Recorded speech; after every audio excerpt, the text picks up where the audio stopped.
Hello friends, मैं आपका दोस्त कुलदीप चौहान आज फिर आपके सामने लेकर आया हूँ हिंदी। और हिंदी में मैं आपको बताऊंगा क्रिया के बारे में, जो कि हमने क्रिया में धातु के बारे में बताया था। आज हम क्रिया के बारे में बताएंगे, जो तीन प्रकार थे: अर्थ के, रचना के और कर्म के आधार पर। तो वो हम आज आपको बताएंगे।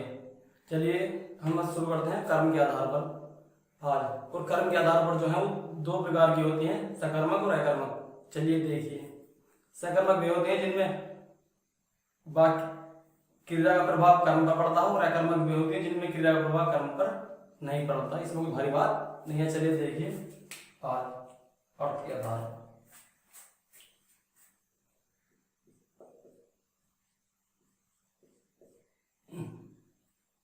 अर्थ के नहीं, कर्म के आधार पर। कर्म के आधार पर भैया ये होती हैं दो प्रकार की। कर्म के आधार पर दो प्रकार की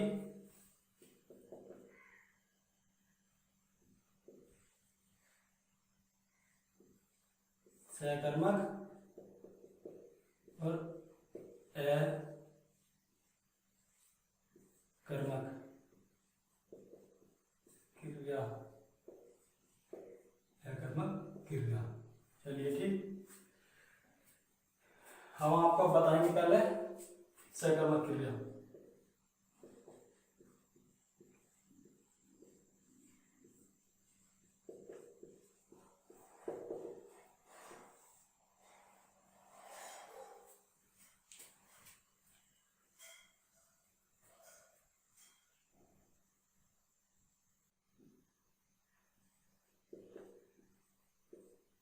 जिन वाक्यों में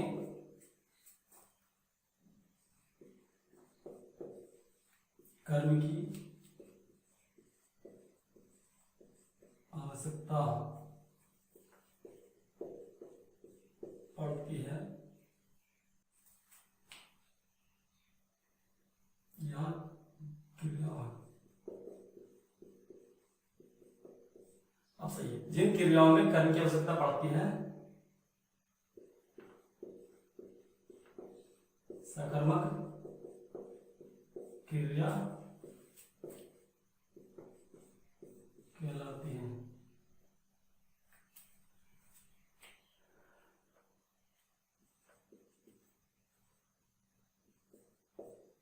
इसमें क्रिया का प्रभाव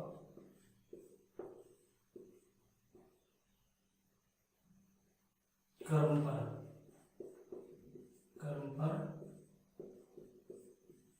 पड़ता है। जैसे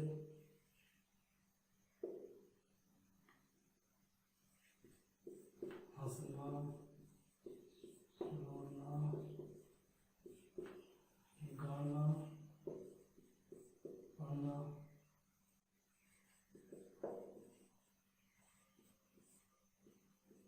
लिखना, गिराना, खाना, मारना, भगाना आदि। ठीक, चलिए देखिए वाक्य देखिए।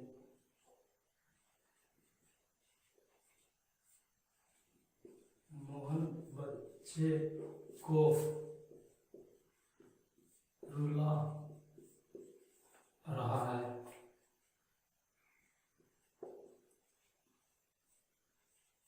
सोहन ने महेश को खूब मारा। ठीक, एक और देखिए, बच्चा पुस्तक पढ़ रहा है और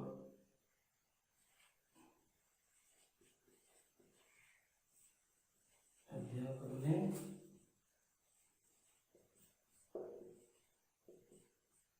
बच्चे बच्चे को पुस्तक पढ़ाई। ठीक,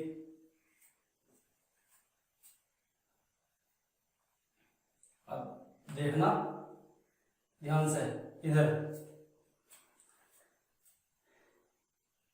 जो कार्य करता है उसको कर्ता बोलते हैं, और जो जिसके जो काम किया जाए, जिस पर किया जाए वो कर्म होता है। जैसे कि अब देखिए, मोहन बच्चे को रुला रहा है, तो ये मोहन करता है, लेकिन किसको रुला रहा है? इसको, बच्चे को। तो ये कर्म है, इस पर प्रभाव पड़ रहा है क्रिया का, कि रो कौन रहा है? बच्चा रो रहा है, तो क्रिया का प्रभाव इस बच्चे पर पड़ रहा है। मोहन रुला रहा है, किसको? बच्चे को। सोहन ने महेश को खूब मारा, लेकिन किसको मारा? महेश को। और मारा किसने? सोहन ने। तो ये महेश जो है कर्म है, मारने का प्रभाव जो पड़ा महेश पर पड़ा। बच्चा पुस्तक पढ़ रहा है, तो बच्चा पढ़ रहा है, लेकिन क्या पढ़ रहा है? पुस्तक।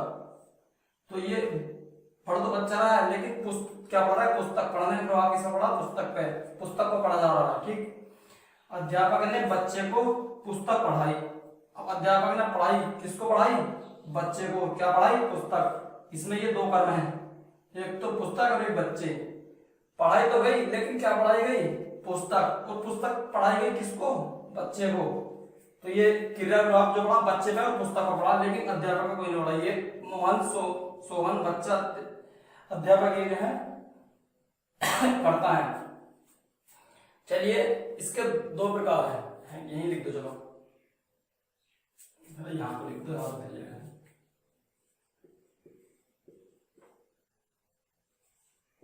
सकर्मक क्रिया के दो भेद हैं। ठीक,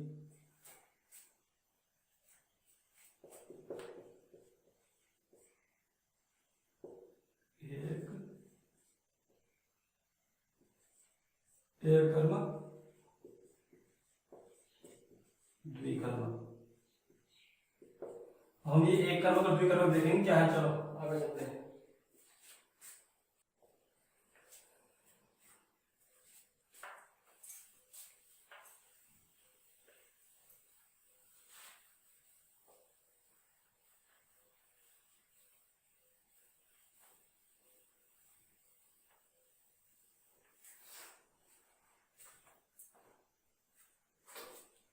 ये सहकर्मक क्रिया के ही अब दो प्रकार हैं, एक कर्मक और द्विकर्मक। तो हम पहला देखते हैं, इसका क्या पाठ? एक कर्मक।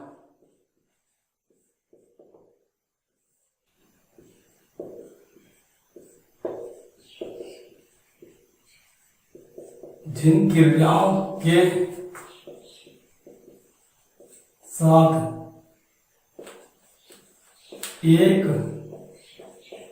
कर्म पाया जाता है, एक कर्मक क्रिया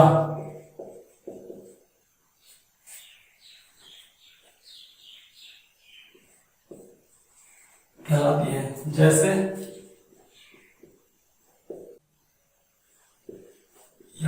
रमेश ने पत्र लिखा,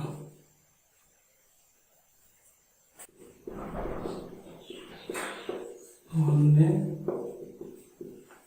पुस्तक खरीदी। ठीक, अब देखिए ध्यान से, जिन क्रियाओं के साथ एक कर्म पाया जाता है, एक कर्मक क्रिया कहलाती है। ठीक, जैसे रमेश ने पत्र लिखा, रमेश ने लिखा है पत्र, केवल एक ही चीज है इसमें कर्म, जो पत्र। सोहन ने खरीदी पुस्तक, पुस्तक खरीदी, तो उन्होंने क्या खरीदी है? ये पुस्तक खरीदी है। यहां पर एक ही कर्म है। ठीक, अब है अगला पार्ट, द्विकर्मक।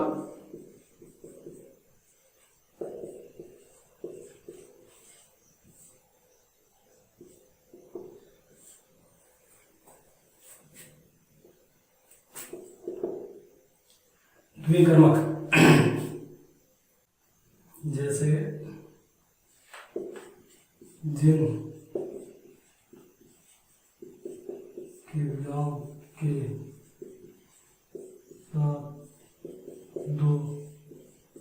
कर्म पाए जाते हैं उन्हें द्विकर्मक क्रिया कहते हैं।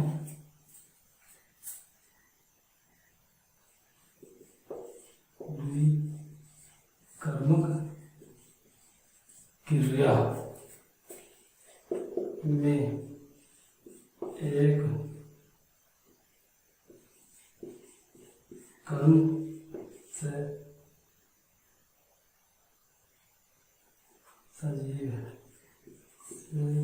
सजीव तथा दूसरा कर्म निर्जीव होता है। जैसे देखिए,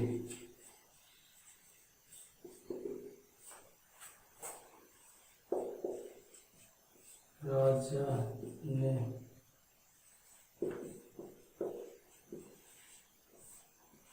भिखारी को खाना खिलाया।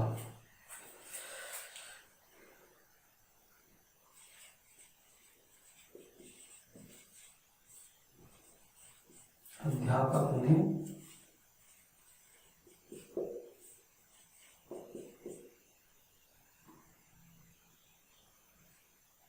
बच्चे को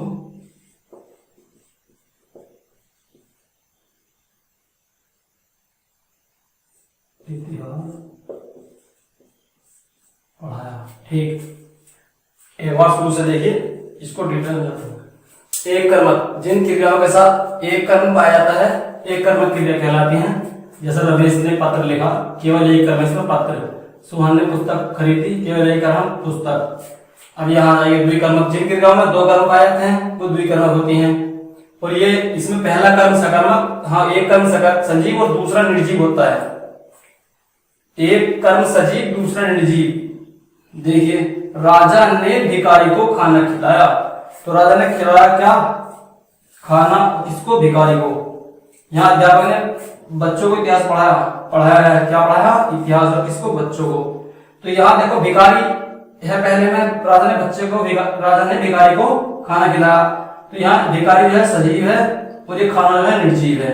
दो कर्म है। अध्यापक ने बच्चे को इतिहास पढ़ाया, तो यहाँ देखो दो कर्म है, बच्चे सजीव है और इतिहास जो है निर्जीव है। यहाँ भी दो कर्म है। इस तरह से ये सकर्मक जो है पूरी हो गई।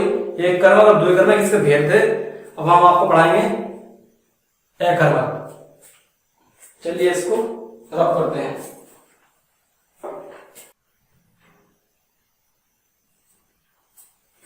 चलिए इसको रब करते हैं।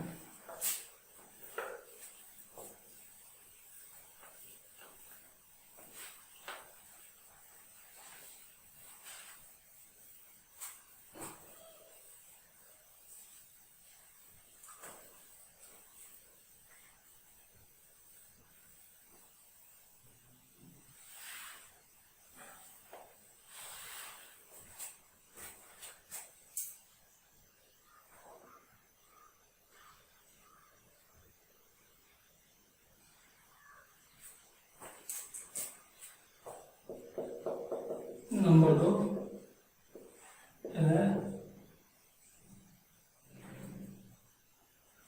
एकर्मक क्रिया। सकर्मक हमने पूर्ण कर दिया है। एकर्मक, ए मतलब नहीं, कर्म मतलब कर्म, यानी कि इनमें कर्म की आवश्यकता नहीं पड़ती। ठीक, जिन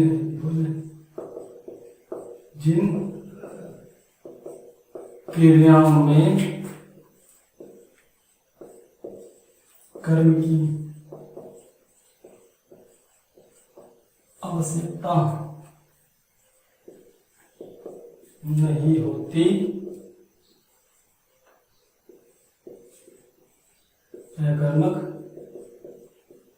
क्रिया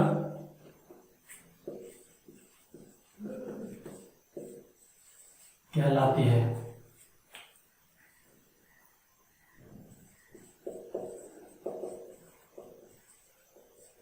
इन क्रियाओं का प्रभाव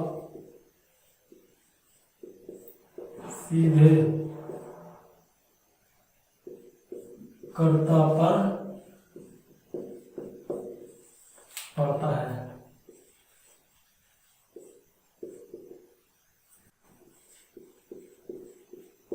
हंसना, रोना, मरना, गिराना, जलाना, जाना, मुस्कुराना,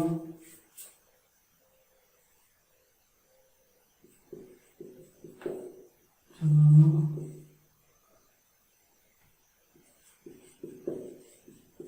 ताना आदि। ठीक, जैसे वाक्य ले लीजिए, मोहन पेड़ पर चढ़ रहा है।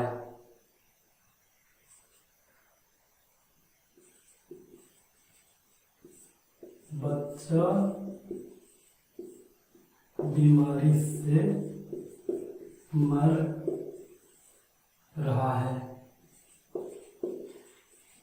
पक्षी आकाश में उड़ रहे हैं।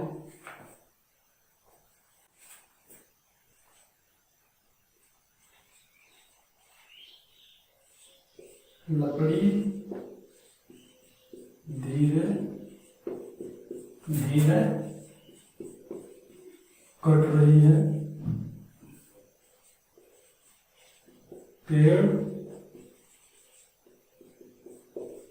आंधी में गिर रहा है। चलिए देखिए, शुरू से देखना। अकर्मक क्रिया, जिन क्रियाओं में कर्म की आवश्यकता नहीं होती अकर्मक क्रिया कहलाती हैं। इन क्रियाओं का प्रभाव सीधे कर्ता पर पड़ता है, यानी कि इन क्रियाओं में कर्म की कोई आवश्यकता नहीं है, कर्म नहीं भी होगा, कर्म की आवश्यकता है ही नहीं, मतलब तो इनमें जो प्रभाव है क्रियाओं का वो सीधे कर्ता पर पड़ेगा, ना कि कर्म पर। देखिए, मोहन पेड़ पर चढ़ रहा है, तो चढ़ जो रहा है वो कौन चढ़ रहा है? मोहन। तो किस पर प्रभाव पड़ रहा है चढ़ाने का? मोहन पे। बच्चा बीमारी से मर रहा है, मर तो रहा है लेकिन कौन मर रहा है? ये बच्चा, ये कर्ता पर पड़ा प्रभाव। पक्षी आकाश में उड़ रहे हैं, उड़ रहे हैं, कौन उड़ रहे हैं? क्या उड़ रहे हैं? ये पक्षी उड़ रहे हैं। ठीक, ये पक्षी पर प्रभाव पड़ गया उड़ने का, ना कि आकाश पे। आकाश तो धोखा हो ही रहेगा, आकाश पे क्या प्रभाव पड़ेगा? कुछ भी नहीं। जो प्रभाव पड़ेगा पक्षी पर पड़ेगा। लकड़ी धीरे धीरे कट रही है, तो ये कटने का प्रभाव जो है वो इस लकड़ी पर पड़ रहा है कि ये लकड़ी कट रही है धीरे धीरे। पेड़ आंधी में गिर रहा है, पेड़ गिर रहा है आंधी में, लेकिन गिरने का प्रभाव किस पर पड़ रहा है? पेड़ पे। ये पेड़ गिर रहा है। ठीक, अब ये भी अकर्मक क्रियाएं भी दो प्रकार की होती हैं। पहले इसको खत्म करते हैं, अभी लिखवाते हैं।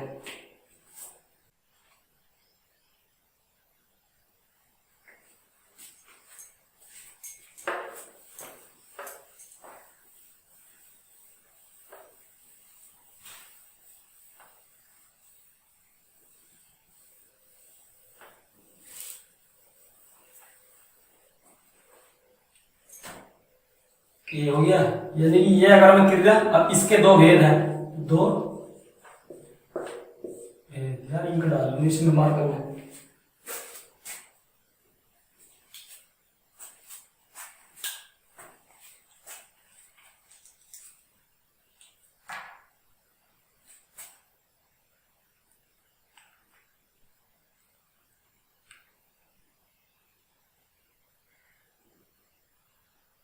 जब हमको लगने लगे कि ये काम करना कम कर रहा है, तो इसमें सीधे सीधे इसका इलाज कर दो, वही बढ़िया है।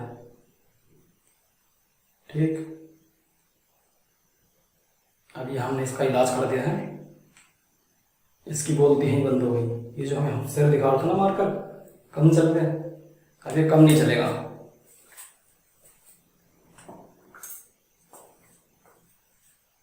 देखिए 2 बेड, जैसे कि इसमें हो जाएगा एक पूर्ण कर्मक क्रिया। नाम सही अर्थ निकाल लेंगे हम, उसका नाम से अर्थ निकाल लेंगे। पूर्ण मतलब पूर्ण अकर्मक क्रिया, यानी कि पूर्ण है ये कर्म क्रिया, पूर्ण है। जैसे कि देखिए, जो क्रियाएं अपने आप में पूर्ण होती है, पूर्ण अकर्मक क्रियाएं कहलाती है। इनके अर्थ को पूरा करने के लिए किसी पूरक शब्द की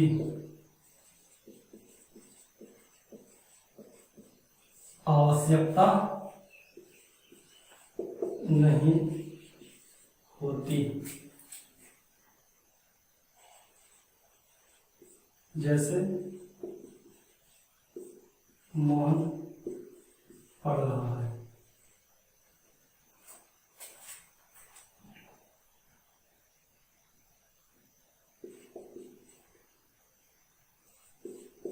गाड़ी चल रही है।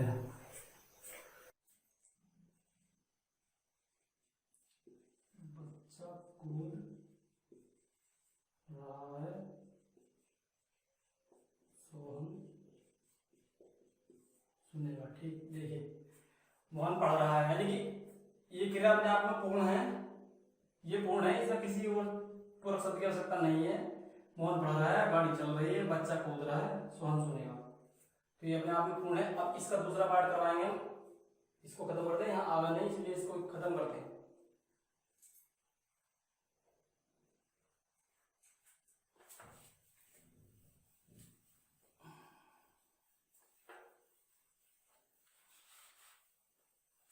पूर्ण करवाएंगे हम।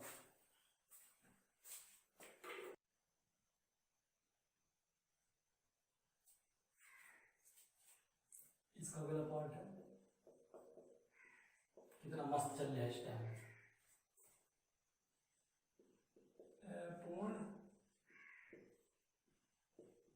अकर्मक क्रिया।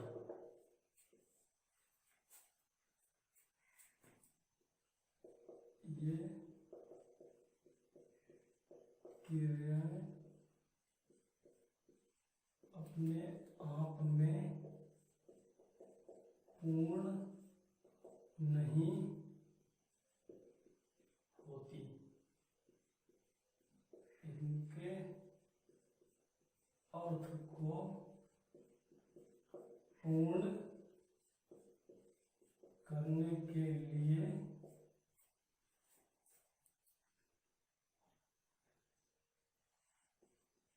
पूरक शब्दों का प्रयोग किया जाता है। अपूर्ण अकर्मक क्रिया कहलाती है। ठीक, अपूर्ण अकर्मक क्रिया, यानी कि ये क्रिया अपने आप में पूर्ण नहीं होती हैं और इनके अर्थ को पूर्ण करने के लिए किसी पूरक चिन्ह का यूज किया जाता है, तभी ये अपूर्ण अकर्मक क्रिया बनेगी। ठीक, देखिए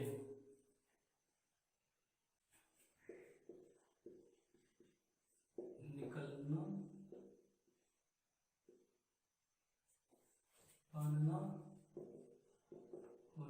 इनके वाक्य बना के दिखाएंगे हम आपको, यही पता चलेगा आपको।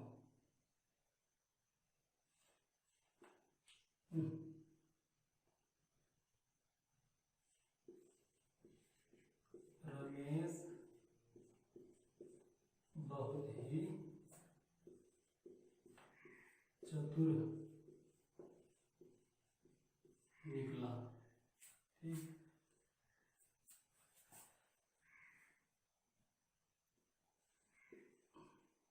मोहन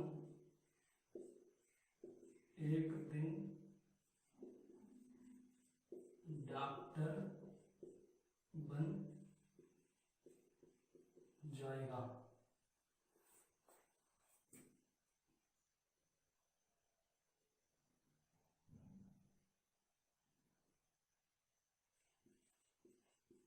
गीता बहुत ही ईमानदार है। पूरा चिन्ह का बताएंगे कैसे कि इस वाक्य को देखना, निकला बनना होना, इनसे पता चलेगा आपको। रमेश बहुत ही चतुर निकला, यानी कि ये निकलना एक क्रिया है, इसमें निकला हो गया पूरा, इसको पूरा करने के लिए निकला लिखा हमने। जैसे कि मोहन एक दिन डॉक्टर बन जाएगा, बन एक क्रिया होती है, बनना वगैरह एक क्रिया होती है, लेकिन इसमें जाएगा जोड़ दिया, इसको पूरा चिन्ह पूर्ण कर दिया, इसको बन जाएगा, पूरा हो गया बन जाएगा, तो इसको पूर्ण करा है, इस जाएगा ने। गीता बहुत ही ईमानदार है, ये ईमानदार भी है अपने आप में, ईमानदार होना क्रिया है, यानी कि ईमानदार है, पूरा हो गया ईमानदार है यहाँ तक। तो ये अपूर्ण अकर्मक क्रिया भी पूर्ण हो चुकी है। हमने कर्म के आधार पर क्रिया दो भेद होते हैं, सकर्मक अकर्मक, जो हमने दोनों बता दिए हैं, और कल इसका अगला पार्ट लेकर आएंगे। आज तक के लिए इतना ही। और फ्रेंड्स, अगर वीडियो अच्छी लगे तो वीडियो को लाइक करें, चैनल को सब्सक्राइब करें और बेल आइकन दबाना तो बिल्कुल ना भूलें, ताकि नोटिफिकेशन आपके पास जल्द से जल्द पहुंच सके। और अब तो जीके की सीरीज भी शुरू हो चुकी है, तो जो भी जीके प्रेमी है उनसे भी बोलो कि चैनल को सब्सक्राइब करें। रेलवे वगैरह का एग्जाम आ रहा है आगे, आने वाले टाइम में बहुत ही एग्जाम आएंगे। तो आज तक के लिए इतना ही, धन्यवाद।